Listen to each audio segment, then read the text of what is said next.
स्वागत है डेली तेज न्यूज पर। जानिए आज की 30 अहम खबरें। केंद्र सरकार ने नई डिजिटल नीति का ऐलान किया है जिसमें डेटा सुरक्षा को और मजबूत बनाया जाएगा। इस नीति के तहत कंपनियों को यूजर डेटा का इस्तेमाल करने से पहले स्पष्ट अनुमति लेनी होगी। इससे आम लोगों की प्राइवेसी को बेहतर सुरक्षा मिलने की उम्मीद है। देश भर में मौसम ने अचानक करवट ली है। कई राज्यों में तेज आंधी और बारिश का अलर्ट जारी किया गया है। मौसम विभाग के अनुसार अगले 48 घंटे में उत्तर भारत के कई हिस्सों में तापमान में गिरावट दर्ज की जा सकती है। भारतीय रेलवे ने यात्रियों की सुविधा के लिए नई सुपरफास्ट ट्रेन शुरू करने का फैसला किया है। ये ट्रेन बड़े शहरों को तेजी से जोड़ेगी और सफर का समय कम करेगी। टिकट बुकिंग अगले सप्ताह से शुरू होने की संभावना है। शेयर बाजार में आज उतार चढ़ाव देखने को मिला। सेंसेक्स और निफ्टी दोनों में हल्की गिरावट दर्ज की गई। विशेषज्ञों का कहना है कि वैश्विक बाजारों के दबाव और निवेशकों की सतर्कता इसके मुख्य कारण है। देश में पेट्रोल और डीजल की कीमतों में मामूली बदलाव किया गया है। कुछ शहरों में कीमतें बढ़ी हैं जबकि कुछ जगहों पर स्थिर बनी हुई हैं। सरकार लगातार कीमतों को संतुलित रखने की कोशिश कर रही है। शिक्षा मंत्रालय ने नई परीक्षा प्रणाली लागू करने की घोषणा की है। इसका उद्देश्य छात्रों पर दबाव कम करना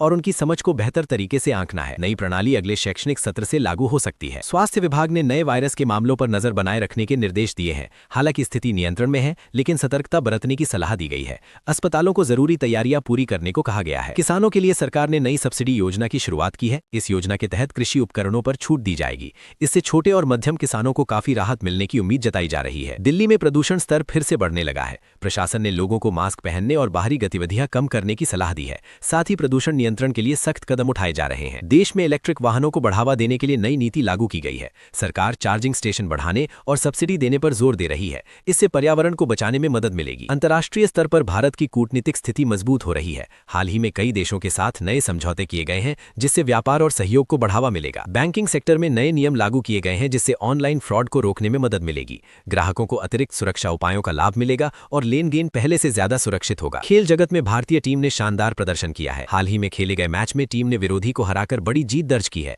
जिससे फैंस में खुशी का माहौल है। सरकार ने स्टार्टअप्स को बढ़ावा देने के लिए नई योजना शुरू की है। इसमें फंडिंग और टैक्स में छूट दी जाएगी। इससे युवाओं को नए बिजनेस शुरू करने के लिए प्रोत्साहन मिलेगा। महंगाई दर में हल्की बढ़ोतरी दर्ज की गई है। खाद्य पदार्थों की कीमतों में इजाफा इसका मुख्य कारण माना जा रहा है। सरकार इस पर नियंत्रण के लिए कदम उठा रही है। देश भर में रोजगार मेले आयोजित किए जा रहे हैं। इन मेलों में हजारों युवाओं को नौकरी के अवसर मिल रहे हैं। कंपनियां भी इसमें बढ़ चढ़कर हिस्सा ले रही हैं। टेक्नोलॉजी सेक्टर में बड़ा बदलाव देखने को मिल रहा है। आर्टिफिशियल इंटेलिजेंस का उपयोग तेजी से बढ़ रहा है जिससे कई नई नौकरियों के अवसर भी पैदा हो रहे हैं। रेलवे स्टेशनों के आधुनिकीकरण का काम तेजी से चल रहा है। यात्रियों को बेहतर सुविधाएं देने के लिए नए वेटिंग एरिया और डिजिटल सिस्टम लगाए जा रहे हैं। देश में पर्यटन को बढ़ावा देने के लिए नई योजनाएं शुरू की गई हैं। सरकार घरेलू और विदेशी पर्यटकों को आकर्षित करने के लिए विशेष ऑफर दे रही है। जल संरक्षण को लेकर सरकार ने नई मुहिम शुरू की है। लोगों को पानी बचाने के लिए जागरूक किया जा रहा है और कई योजनाएं लागू की जा रही हैं। शहरों में ट्रैफिक समस्या को कम करने के लिए नई योजना बनाई गई है। इसमें स्मार्ट ट्रैफिक सिस्टम और नए नियम लागू किए जाएंगे। सरकारी स्कूलों में शिक्षा की गुणवत्ता सुधारने के लिए नए कदम उठाए गए हैं। डिजिटल क्लासरूम और प्रशिक्षित शिक्षकों पर जोर दिया जा रहा है। देश में इंटरनेट सेवाओं को और बेहतर बनाने के लिए नई तकनीक लाई जा रही है।